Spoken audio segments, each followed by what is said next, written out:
მოგესალმებით ძირფასო ტელემაყურებლებო.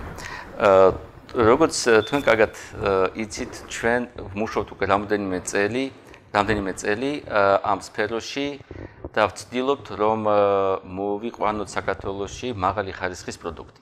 იმიტომ რომ ჩვენ სხვა გზა არ აქვს რომ სხვა პროდუქტი არ გაიყიდება ათში და ბაზარზე, იმიტომ რომ აქაც ჩვენ გვაქვს ძალიან მაღალი კონკურენცია ჩვენი მეზობელ ქვეყნებიდან და რა თქმა უნდა, საერთოდ ლაპარაკი არ იქნება ექსპორტზე გატანაზე, თუ შესაბამისი პროდუქტი ჩვენ არ ვაწარმოებთ.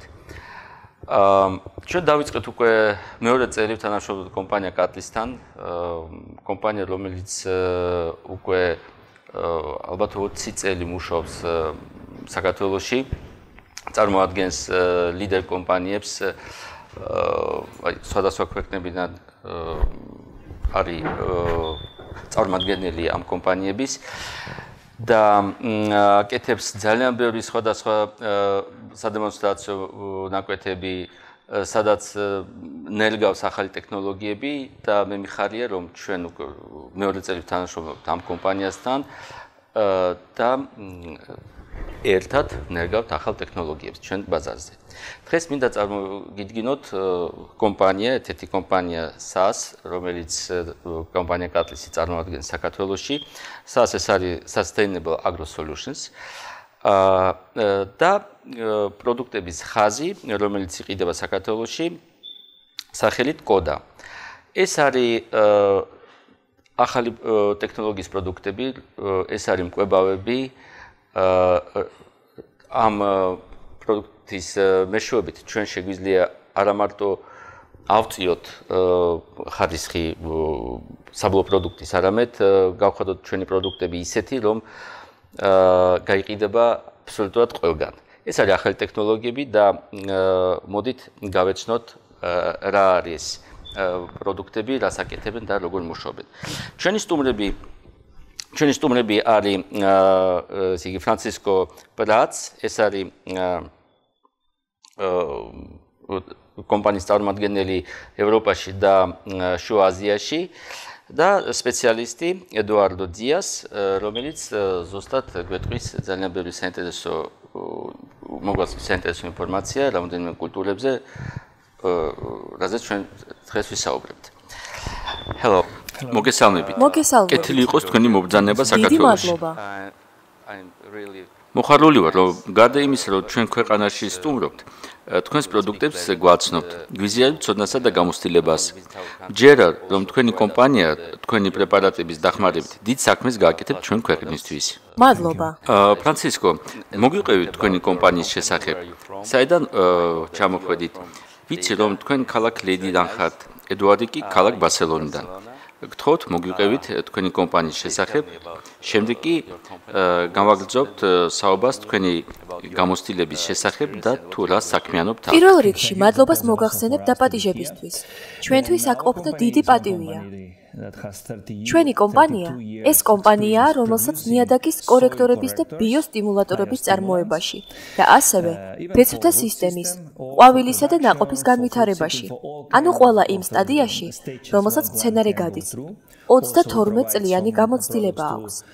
ასევე ვაწარმოებთ პროდუქტებს, რომლებიც მცენარეთა ბუნებრივ დაცვაზე, ანუ იმუნიტეტის გაძლიერებაზე მუშაობენ. ასევე ვაწარმოებთ ფოთლოვანი გამოკვების ასუქებს. ჩვენი ბაზა ესპანეთის ერთ-ერთ რეგიონში მდებარეობს, რომელიც ხილის წარმოებითაა ცნობილი. ყველაფერი, რასაც ვაწარმოებთ, 97 ქვეყანაში ექსპორტზე გადის. ერთი ფილიალი ბრაზილიაში, მეორე მექსიკაში და კიდევ ერთი ფილიალიც მალაიზიაში გვაქვს. ასევე ორი ოფისი კუბაზე გვაქვს, მეორე ჩინეთში. ამგვარად, ახლა რეგულარულად 97 ქვეყანაში პროდუქცია ექსპორტზე გაგვაქვს. წარმოიდგინეთ, აბსოლუტურად ყველა კლიმატურ პირობებში ნებისმიერ სასოფლო-სამეურნეო კულტურებთან ვმუშაობთ. რა თქმა უნდა, ვაკვირდებით კულტურათა განვითარებას სხვადასხვა კლიმატურ პირობებში და ვხვდებით თუ რას საჭიროებს ესა თუ ის კულტურა. ამგვარად, ეს ნამდვილი გამოწვევაა ჩვენთვის. მაგრამ ამავდროულად დიდი პატივით უზიარებდეთ ცოდნას ქართველ ფერმერებს და ამასთან ერთად მათგან ცოდნას ვიღებდით. ეს ძალიან საინტერესოა. თქვენ ყიდით ჩინეთში. ძირითადად ჩინეთი ყიდის ყველგან. აქ კი მათთვის მიყიდვა თქვენ შეძელით. ძალიან ეს ბევრ რამეზე მეტყველებს. ეს დამაძაბუნებელი ბაზარია, ძალიან ძლიერი კონკურენტებით. მაგრამ მიუხედავად ამისა, ჩვენ იქ ოფისი გვაქვს. ფრანცისკო, რაში მდგომარეობს თქვენი ძირითადი სამუშაო საქართველოში? ძირითადად რომელ კულტურებს აქცევთ ყურადღებას? პირველად საქართველოში 4 წლის წინ ჩამოვედი. ასე 4 წლის წინ კარლისთან დავიწყეთ მუშაობა. მაშინ მე და ბატონი რობერტი დავსხედით, გავაანალიზეთ ბაზარი და აღმოვაჩინეთ კულტურები, რომლებიც ძალიან მნიშვნელოვანი და საჭიროა საქართველოსთვის. რატომ? იმიტომ რომ ისინი ძალიან მომგებიანია ფერმერებისთვის.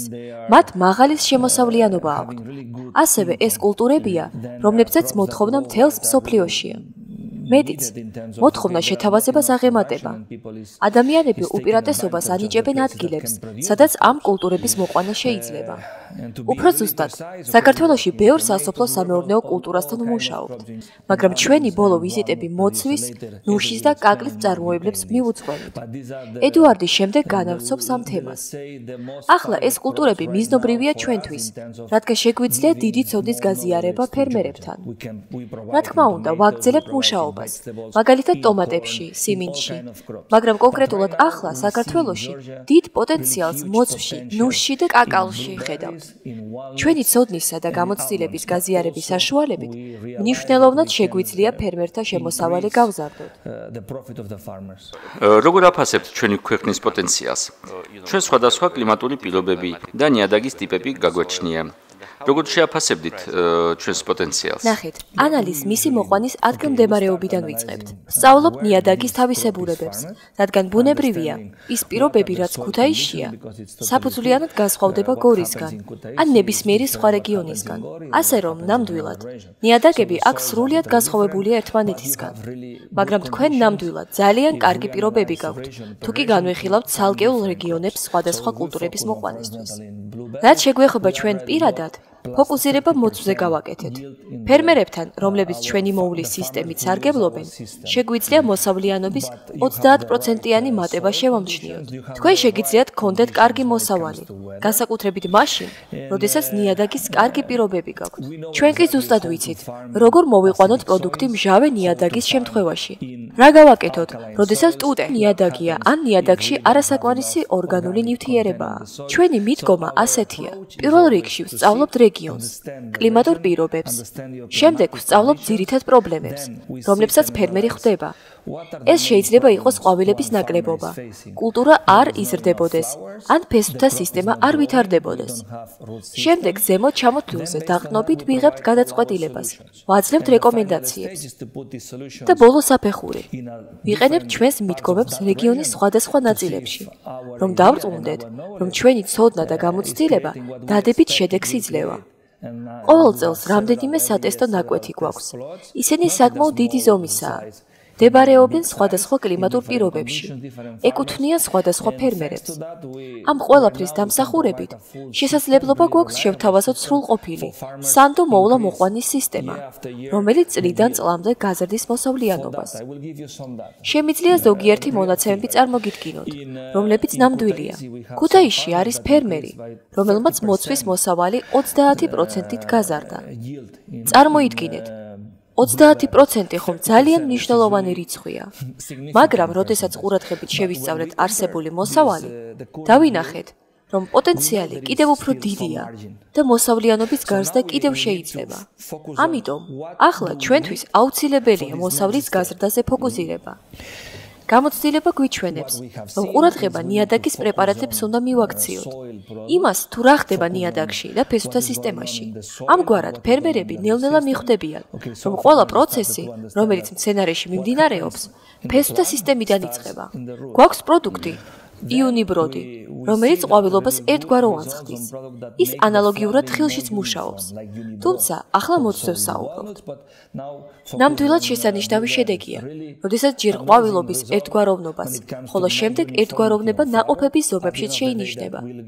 ამგვარად, ასეთი გაყიდვაზე ორიენტირებული წარმოება საშუალებას მოგცემს შემდეგ შევამციროთ ნაყოფების რაოდენობა მწვანე ოპერაციების მეშვეობით. დიახ, ეს ძალიან მნიშვნელოვანია. ნახეთ, ეს იმიტომ, რომ რაც უფრო ადრე მივიღებთ მზა ნაყოფებს, ვით უფრო მაღალ ფასად გავყიდით ბაზარზე. ამიტომ ეს ოპერაციები ძალიან მნიშვნელოვანია. როდესაც კარგ ყვავილობას ვიღებთ, ხვდებით, რომ ჩვენი მიზანია გავაკეთოთ ისე, რომ ეს ყვავილები გარანტირებულად გახდნენ ნაყოფები, ხოლო ამის შემდეგ ჩვენი ამოცანაა გამოვიყენოთ ჩვენი ცოდნა და პროდუქტები, რომ ეს პოტენციური ნაყოფები მაქსიმალურად დიდ ნაყოფებად ვაქციოთ. რამდენადაც ეს შესაძლებელია. ჩვენ წარვადგენთ განსაკუთრებულ ბიოსტიმულატორებს, რომლებიც აუმჯობესებენ პროდუქტის სავაჭრო ვიზუალს და ნაყოფის საბოლოო ზომას აყალიბებენ. მეტიც, შეგვიძლია ვთქვათ, რომ მცენარე საერთოდ არ განიცდის სტრესს. ამ დროს, სანამ ნაყოფები მსხვილდება, ჩვენ შეგვიძლია ბევრი კარგი პროდუქტი შევთავაზოთ ფერმერს. კალიუმი, ბორი, ის რაც იდეალურ სავაჭრო ვიზუალს, წვნიანობასა და შენახვადობას განაპირობებს მოსავლის კრეფის შემდეგ. ამას სწორი მოვლის და ნიადაგში მიმდინარე პროცესების შედეგად ვაღწევთ. ასევე, ორგანული სასუქების მეშვეობით, ისეთების, როგორიცაა კოდა სალბერი. ეს კენკრის წარმოებაში ერთ-ერთი საკვანძო პრეპარატია, რადგან ის შეიცავს მაგნიუმს, კალციუმს, ბორსა და კობალტს, რაც უმარტივებს მცენარეს ელემენტთა შეთვისებას. ამავდროულად, ვასტიმულირებთ ფესვთა სისტემას, რადგან მოცვის ფესვთა სისტემა ძლიერი არაა. ისტორიულად, ეს მცენარე, მოცვი, ტყეში იზრდებოდა. იქ, სადაც ბევრი სოკოა. მისი კვების სისტემა დარეგულირებული იყო. ეგრეთ წოდებული ნიადაგის ლოგისტიკა აწყობილი იყო. ფესვებს არ ჰქონდათ აქტიურობის საჭიროება, რადგან ტყეში ბევრი ხელისშემწყობი ფაქტორია. ამიტომ, მისი ფესვები აქტიურობას არ საჭიროებენ. ამ აზრს ბევრი ადამიანი იზიარებს. როდესაც ფერმაში მოცვის მოყვანას ვწყვეტ, მცენარეს გენეტიკური პოტენციალის განვითარებისთვის უნდა ვუბიძგოთ. ჯამში ეს ყველაფერი წარმატების გასაღებია, თუმცა ყურადღება თითოეულ დეტალს უნდა მივაქციოთ. ჩვენს კომპანიას ახლა 25 პროდუქტზე მეტი აქვს, რომელიც საქართველოშია რეგისტრირებული. ეს საშუალებას გვაძლევს ერთი სავეგეტაციო ციკლის ყველა სტადია მოვიცვათ. საქართველოს ზოგიერთ რეგიონში ნამდვილად აქტიური მზე გაქვთ. კარგია ერთი ისეთი პროდუქტი, რომელსაც ესტენოსი ჰქვია. ის იცავს ნაყოფებს მზის დამწრობებისგან. შეგვიძლია ეს ნამდვილად მაღალტექნოლოგიური სპეციალური პროდუქტი შემოგთავაზოთ, რომელიც ტემპერატურით გამოწვეული სტრესისგანაა. იმისთვის, რომ დავეხმაროთ მცენარეს ასეთ სტრესულ პირობებში ზრდაში არ შეწყვიტოს. ასევე ეს პროდუქტი ნიადაგის დამარილების წინააღმდეგ გამოიყენება. საქართველოს ზოგიერთ რეგიონში ნიადაგი ნამდვილად ზოგჯერ მაღალკარბონიზებულია. ჩვენ გვაქვს სპეციალური პროდუქტი, კოდასალ პრემიუმი, რომელსაც ამას წარმატებით ებრძვის. ეს პროდუქტია, რომელსაც მთელ მსოფლიოში ვყიდით. აქ, როგორც უკვე ვთქვი, 25 პროდუქტი გვაქვს წარმოდგენილი. ამიტომ, ნებისმიერი პრობლემის მოგვარება ნებისმიერი მცენარისთვის, ნებისმიერ პირობებში შეგვიძლია. მინდა რამოდენიმე სიტყვა დავამატო. თუ კი ჩაუღრმავდებით იმ დეტალებს, რომლებზეც თქვენ ბოლო 2 წუთის განმავლობაში საუბრობთ, კი, რა თქმა უნდა. რამდენიმე დღე დაგჭირდება ალბათ. ძალიან ბევრი საინტერესო ინფორმაცია. მინდა ყურადღება ორ რამეს მივაქციო. პირველ რიგში კარბონატები. საქართველოში არის ადგილები, სადაც კარბონატები 25%-ს აღემატება. ჩვენს ფერმერებს კი იქაც მოყავთ კენკრა. მე ჩნდება კითხვა, თუ რატომ იქნება პრობლემები. ამიტომ რომ კარბონატები 25%-ს აღემატება. კიდევ კაი რომ თქვენ ამ პრობლემას მოგვარება შეგიძლიათ. ახლა რაც შეეხება კალიუმს. ძირითადად კალიუმს pH-ში დაახლოებით 10-12-ია. შესაბამისად, მცენარე ძალიან დიდ სტრესს იღებს, როდესაც ამ პრეპარატს ფოთლიდან ვაწყობთ. აბსოლუტურად მართალი ბრძანებით. მაგალითად, გვაქვს პომიდორი. აქვს ყვავილი, აქვს ნაყოფი. დიახ, ერთი მხრივ კარგ ნაყოფს მივიღებთ, თუმცა სხვა ყვავილები შესაძლოა გაფუჭდეს. ეს ის ძირითადი პრობლემებია, რომლებსაც საქართველოში ყოველდღიურად ვხედავთ. უნდა ხვდებოდეთ, რომ გამოსავალი არსებობს. აი ძვირფასო ფერმერებო, ვინც ახლა გვისმენთ და სულს მიიღოს კარგი შედეგი, ყურადღება მიაქციეთ არა მარტო პროდუქტებს, არამედ კომპანიის ფილოსოფიას. ვფიქრობ, თქვენი კომპანიისგან, კატლისისგან ფერმერი მიიღებს საუკეთესო ფილოსოფიას, რომელიც საჭიროა ჩვენ ქვეყნისთვის. ედუარდ, ახლა თქვენი ჯერია. ჩვენ ვისაუბრეთ რამდენიმე მნიშვნელოვან საკითხზე. ახლა კი გსურს ვისაუბროთ ნუშზე, კაკალზე და მოცვზე. გთხოვთ, აგვიღწერეთ, რა მდგომარეობა ახლა საქართველოში. პირველ რიგში მინდა თქვენგან პასუხი მივიღო იმის შესახებ, თუ რა პოტენციალი გვაქვს. შეგვიძლია თუ არა ნუშთან მიმართებაში ესპანეთთან და კალიფორნიასთან კონკურირება. იცით, ზოგჯერ ადამიანები ამბობენ, მე საუკეთესო ბაღი მაქვს. ასეა სინამდვილეში? როდესაც ფრანცისკმა მითხრა, რომ მასთან ერთად შემიძლია საქართველოში ჩამოსვლა, და ნუშთან დაკავშირებული სიტუაციის შესწავლა, რადგან საქართველოსთვის ეს ახალი კულტურაა, გამიკვირდა, რადგან დღესდღეობით ნუში და კაკალე კულტურებია, რომლებსაც სოფლიოში დიდი შემოსავალი მოაქვს. ადამიანები დიდი რაოდენობით ბაღებს რგავენ. ეს სექტორი იზრდება, ფართოვდება. მაგალითად, ესპანეთში ყოველწლიურად 20,000 ჰექტარზე ნუშის პლანტაციებს ვაშენებთ. კალიფორნიაშიც იგივე ხდება. მესამე ადგილას ავსტრალიაა, სადაც ყოველწლიურად 7-8,000 ჰექტარი შენდება.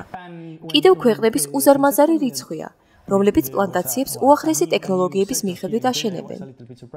საირიგაციო სისტემები, ტექნოლოგიები, ჯიშები, ტექნიკა, ყველაფერი უმაღლეს დონეზეა. სიმართლე რომ გითხრათ, როდესაც ფრანცისკმა მითხრა, რომ ეს ახალი განვითარებადი სექტორია საქართველოში, გაკვირვებული ვიყავი, რადგან არასდროს აქამდე საქართველოზე არ მსმენია. ინფორმაციის მოგროვება დავიწყე საქართველოს შესახებ და გავოცდი, რადგან კლიმატი ნუშისთვის, ფისტისთვის და კაკლისთვის იდეალურია. შესაძლოა ზოგიერთი პრობლემა ყინვების გამო, თუმცა ეს საერთო პრობლემაა ბევრი ქვეყნისთვის, რომელიც ამ განედშია. მიზეზი, რომლის გამო ჩამოვიდით საქართველოში, ეს აქაური მდგომარეობის შესწავლაა, რადგან სასის ძირითადი ფილოსოფია იმაში კი არ მდგომარეობს, რომ უბრალოდ გავყიდოთ, არამედ ავაწყოთ სანდო და გრძელვადიანი ბიზნესი. სწორედ ამ მიზეზით პირველ რიგში ყველაფერს ვსწავლობთ, რაც აქ ხდება. ეს ნიადაგი, კლიმატი, კულტურები, რომლებიც მოიყვანება და ზოგადად აბსოლუტურად ყველაფერია. ეს ძალიან კარგი სტრატეგია. ბოლო დღეების განმავლობაში სხვადასხვა ფერმერებს ვესტუმრეთ, რომლებსაც მოცვი, ნუში, კაკალე და რაც შევეხება მე ექსპერტი ვარ ნუშის წარმოებაში. გაკვირვებული ვიყავი, რადგან ზოგიერთი პოზიტიური მომენტი შევნიშნე. ხალხს აქვს დარგვის სურვილი. ეს ასეთი მარტივი არაა, რადგან მოუწევთ დიდი ფულის ინვესტირება ნერგებში, სარწყავ სისტემაში და კიდევ ბევრ სხვა რაღაცაში. ფულის ინვესტირება კი ყოველთვის დიდი ძალისხმევაა. მზე შესანიშნავია, კლიმატი არაჩვეულებრივი.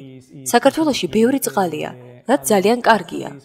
ნუშს ბევრი სარწყავი და არაწვიმის წყალი სჭირდება. თუმცა ბევრი ისეთი რამ შევნიშნეთ, რაც არ მოგვეწონა. ბევრი ნუშს რგავს, ბევრი კი თხილს, მაგრამ არავინ აშენებს ნუშისთვის და კაკლისთვის საწარმოებს. ასევე გგონია, რომ ეს სექტორი ცოტა არ იყოს ძალიან სწრაფად იზრდება. ხალხს აქვს ფული, ისინი ბევრს რგავენ, თუმცა არ ყოფნით ცოდნა ამ სფეროში. ბევრი შეცდომა შევნიშნეთ პლანტაციებში, რომლებიც უცოდინრობით იყო გამოწვეული. ზოგთან ამ შეცდომების გამოსწორება შეიძლება, ზოგთან კი არა. ძალიან სარისკო საქმეა, ძალიან ბევრი მოთამაშეა ბაზარზე, დაწყებული ნერგების მწარმოებლებით და სხვა კომპანიებით, რომლებიც ყიდიან თავიანთ მომსახურებას, პროდუქტს, იღებენ ამაში თანხას და აგრძელებენ რჩევების გაცემას. თუმცა ყველაფერი უშედეგოდ, არა ფერმერის სასარგებლოდ. გუშინ შევხვდით ფერმერს, რომელმაც ამერიკული ჯიშის ნუში დარგო, რომელიც ვერ იზრდება საქართველოში. ჩვენი კლიმატისთვის არა? ქართული კლიმატი მას საერთოდ არ უხდება. ამგვარად, ფერმერმა ძალიან ბევრი ფული დაკარგა და ეს დიდი უბედურებაა. ახლა რას აკეთებს? ნერგებს ცვლის თუ ბრძოლობს მაინც?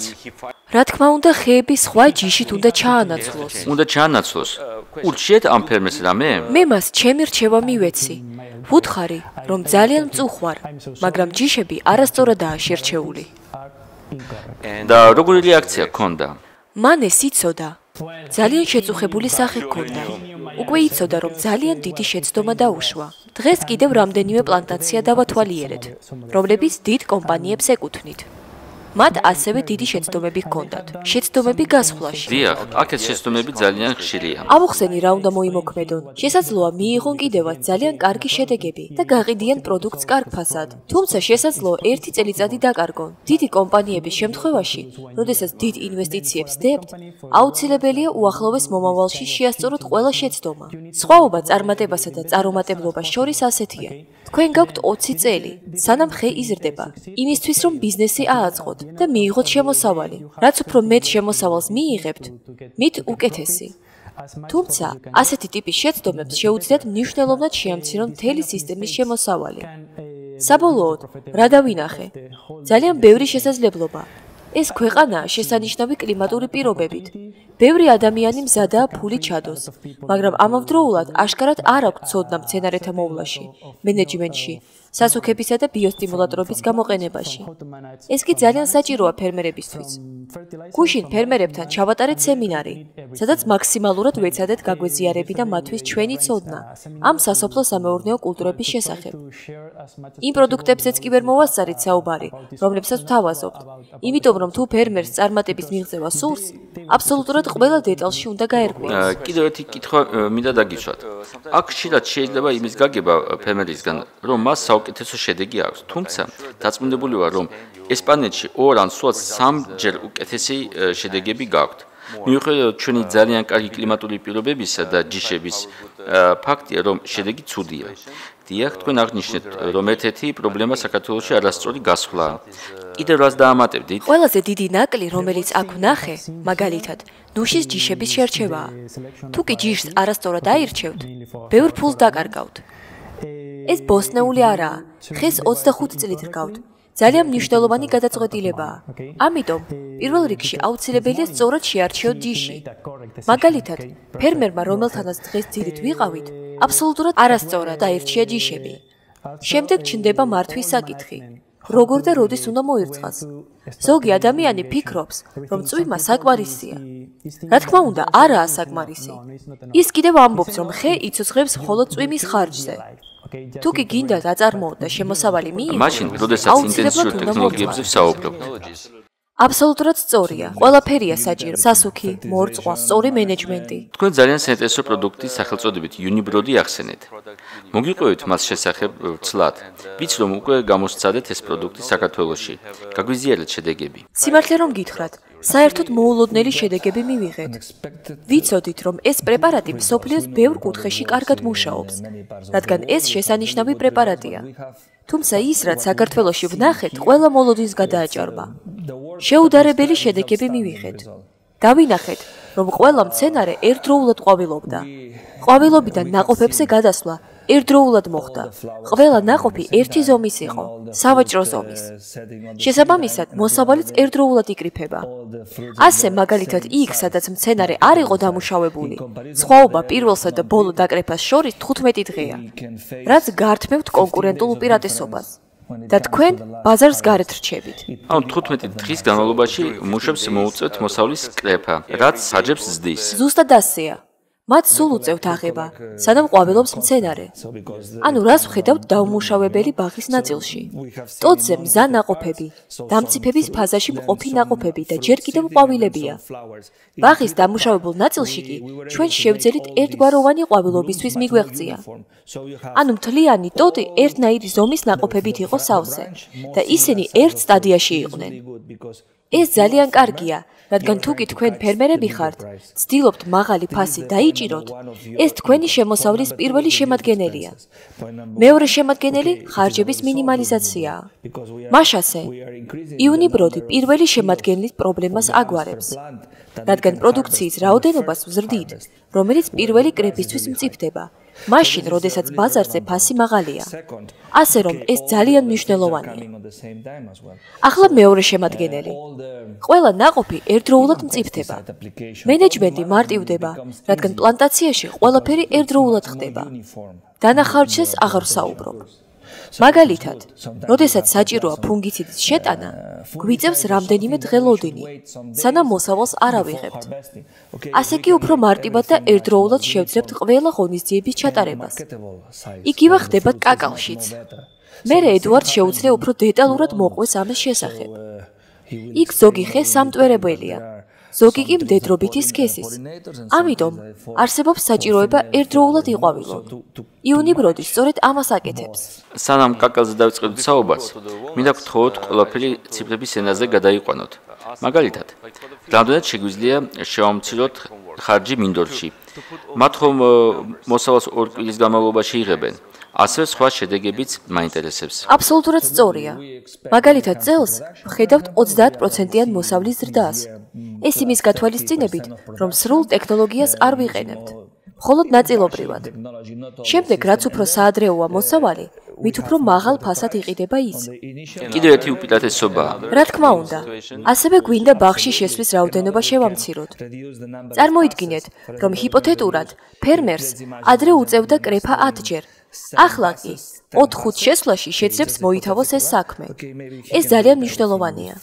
მაგრამ ყველაზე მნიშვნელოვანი ისაა, რომ ამ ყველაფრის გაყიდვას ძვირად შეძლებს. და რა თქმა უნდა, აზრი სწორ თამაშია. საქართველოში ყველა ოცნებობს ამაზე, რადგან ჩვენ ეგრეთ წოდებული ფანჯარა გვაქვს რუსულ ბაზარზე. როდესაც პროდუქტი რიგი ქვეყნებიდან მთავრდება, პოლონეთში და ბელორუსიაში კი ის ჯერ მზად არა. ძალიან სწორად საუბრობთ. საქართველოს შეუძლია თავის პროდუქტის შეტანა მაღალ ფასად. თქვენ სულ რამდენიმე ლიტრი პრეპარატის გამოყენებით შეგიძლიათ გაიტანოთ თქვენი პროდუქტი ბაზარზე. დიმიტრი, თქვენ აბსოლუტურად სწორად თქვით. გაქვთ ფანჯანა, რომელშიც თუ ვერ მოხვდებით, ბაზარს გარეთ დარჩებით. ან შეგვიძლია დავჭერთ ბაზარზე, მაგრამ შემოსავლის გარეშე. სწორია. ესპანეთში ანალოგიური სიტუაცია მარწყვშია. ძალიან ძლიერები ვართ საადრეო წარმოებაში. ფერმერები სპეციალურად ირჩევენ ჯიშებს, რომლებიც ყვავილობას დეკემბერში იწყებენ. ზოგი დეკემბერში, ზოგი იანვარში, მაგრამ მაისისთვის ყვავილობას ყველა ასრულებს. იმიტომ არა, რომ არ შეგვიძლია ვაწარმოოთ. იმიტომ რომ ჩვენი ფანჯარა იხურება. რატომ? იმიტომ რომ ქვეყნებში, სადაც ჩვენ ვყიდით ამ დროისთვის თავიანთი პროდუქცია მოდის. იგივე ეხება მოცვსაც. ამგვარად, ჩვენ გვაქვს ყველა ტექნოლოგია იმისთვის, რომ ხარისხის და საადრეო მოსავლის გარანტია გავცეთ. და კიდევ ერთი მნიშვნელოვანი რამ. ჩვენი ტექნოლოგიებით ჩვენ ვახანგრძლივებთ პროდუქტის შენახვის დროს. ძალიან ეფექტურად ვიყენებთ სასუქებს. მაგალითად, ვაწვდით კალციუმს ასათვისად ძალიან მარტივ ფორმაში. ესაა ტექნოლოგია, ფილოსოფია. და ცოდნა, აქ ყოველ წელს ჩამოვდივართ. წლის განმავლობაში მრავალჯერ გვყავს სპეციალისტები, რომლებიც ჩამოდიან აქ და კარლისის სპეციალისტებთან ერთად დადიან ფერმერებთან. კარლისი ჩვენთვის იგივეა, რაც ჩვენი კომპანია. ოღონდ სხვა სახელწოდებით. იგივე ფილოსოფია გვაქვს, იგივე კულტურა. ამიტომ ნამდვილად ძალიან კომფორტულად გრძნობთ თავს. ამიტომ ჩამოდიან სპეციალისტები, ამოწმებენ, ატარებენ ტრენინგებს, სტუმრობენ ფერმერებს. იმიტომ რომ გვაქვს შესაძლებლობა გამოცდილება მუდმივად გავაზიაროთ. ნახეთ, ეს ჩემი 25-ე ჩამოსვლაა ბოლო 5 წლის განმავლობაში. იქნებ თქვენ უბრალოდ ჩვენი ღვინო მოგწონთ. დიახ, მე ძალიან მიყვარს თქვენი ღვინო. აი, რაში ყოფილა საქმე. ნახეთ, ამ ბიზნესს აზრი მხოლოდ მაშინ აქვს, თუ მას ცოდნით მიუდგები. ეს სპრინტი არაა, უფრო მარათონია. დიახ, ეს სტრატეგია. ამიტომ გვინდა აქ ხშირად ჩამოვიდეთ. გავიზარდოთ, მაგრამ აუცილებლად მყარი ფუნდამენტით. ამიტომ თითოეული კულტურისთვის ცალკე სპეციალისტი გვყავს. ჩვენს კომპანიაში 120 ადამიანი მუშაობს, 25 სხვადასხვა ეროვნების. ამიტომ ჩვენთვის მნიშვნელოვანია ვიცოდეთ, რა ხდება მსოფლიოში და პრობლემისას რით შეგვიძლია დავეხმაროთ. ყველა შეუძლია ერთი ან მეორე პროდუქტის გაყიდვა. ფასდაკლებების გაკეთება. უნდა ხვდებოდეთ, რომ ფერმერმა საბოლოოდ შემოსავალი უნდა მიიღოს. თუ კი ფერმერს შემოსავალი არ აქვს, ესე იგი ყველაფერი ამაოდ იყო. მხოლოდ იმ შემთხვევაში ყველა მოგებაშია, მაგრამ ამისთვის ცოდნა უნდა ხვდებოდეთ, რითი იწყება ყველაფერი. ყველაფრის დასაწყისი კი ფერმერის შემოსავალია. სწორია. მთელი ბიზნესი დაფუძნებულია ფერმერის შემოსავალზე. სხვა შემთხვევაში შეგიძლიათ ბიზნესი 1 წელი აწარმოოთ, მაგრამ ეს ბიზნესი არაა, პროპაგანდაა. კი, რა თქმა უნდა. ახლა კაკალსაც შეეხება. იუნიფორმა კარგი შედეგი გამოიღო კაკალზე. რატომ? ნახეთ, კაკალს ასეთი თავისებურება აქვს, რომ ყველა ხეს როგორც მდედრობითი, ასევე მამრობითი სქესის ყვავილები აქვთ. მაგრამ როგორც წესი, ისინი სხვადასხვა დროს ყვავიან. ანუ ერთსა და იმავე ხეზე მამრობითი სქესის ყვავილებს არ შეუძლიათ მდედრობითი სქესის ყვავილების განაყოფიერება. ეს არის სწორედ იმის მიზეზი, თუ რატომ ვიყენებთ პოლინატორებს, ანუ სამტვერებლებს. პოლინატორებიც ნუშის ხეებია, მაგრამ მათი მამრობითი სქესის ყვავილები მაშინ ყვავიან, რაც ძირითადი ხეების მასის მდედრობითი სქესის ყვავილები. პრობლემა იმაშია, რომ მდედრობითი სქესის სასიცოცხლო ციკლი ძალიან მოკლეა. ეს იმას ნიშნავს, რომ რომელიღაცა გზით უნდა შევაჯვაროთ მამრობითი და მდედრობითი სქესის ყვავილები. მაშინ, როდესაც იუნიბროც ვიყენებთ, პლანტაციის ყველა მდედრობითი სქესის ყვავილი და მამრობითი სქესის პოლინატორები ერთდროულად ყვავილობენ. ამგვარად, მოსავლიანობას 30-40%-ით იმის ხარჯზე ვზრდით, რომ შევძელით მდედრობითი და მამრობითი სქესის ყვავილობა ერთდროული გამხდარიყო. აი რისთვის გვჭირდება იუნიბროდი. ოკეი. ფანტასტიკური პროდუქტია. მაგრამ რა არის შიგნით? რაშია საიდუმლო? ნაწილობრივ საიდუმლოა. სინამდვილეში, ეს უბრალოდ პროდუქციაა, რომელიც მცენარესთან ფიზიოლოგიურ დონეზე მუშაობს. აქ არანაირი ჯადოქრობა არაა. უბრალოდ ცოდნა მცენარეთა ფიზიოლოგიის შესახებ. დიახ, ეს მთავარია. ამ პროდუქტით იგივეს ვაკეთებთ, რაც მცენარეში ისედაც ხდება. მცენარეს იგივე ოსმოლიდებს, პეპტიდებს ვაძლევთ, რომლებსაც ისინი ბუნებიდან ისედაც იღებენ. ჩვენ უბრალოდ ვაჩქარებთ პროცესს, ამაშია საიდუმლო. ერთი რამ მინდა აღვნიშნო. ყველა ჩვენი პროდუქტი იშლება და არ ტოვებს კვალს მცენარის ნაყოფზე. ეს ძალიან მნიშვნელოვანია, რადგან ფერმერებს შეუძლიათ გამოიყენონ ჩვენი პროდუქტები უპრობლემოდ და არ შეუშინდნენ იმას, რომ ნაყოფში რაიმე დარჩება. როგორც მივხვდი, ყველა პროდუქტი ორგანულია. აბსოლუტურად სწორია. ყველა პროდუქტი უმაღლესი ხარისხისაა. ეს საკმაოდ ხშირი კითხვაა, რადგან ადამიანები პესტიციდებს იყენებენ. იმიტომ რომ მიშოვნი არიან პესტიციდებს, ეს კი ორგანული პროდუქცია. მე ძალიან კარგად მესმის. არანაირი ზიანი არ მოაქვთ. ყველაფერი სუფთად კეთდება. ფრანცისკო, ჩვენ არ შეგვიძლია ყველა საკითხი ერთ გადაცემაში განვიხილოთ. რა თქმა უნდა. რაიმე ჩვენი შემდეგი გადაცემებისთვის უნდა მოვიტოვოთ. რა თქმა უნდა. ჩვენი მომავალი ვიზიტებისთვის.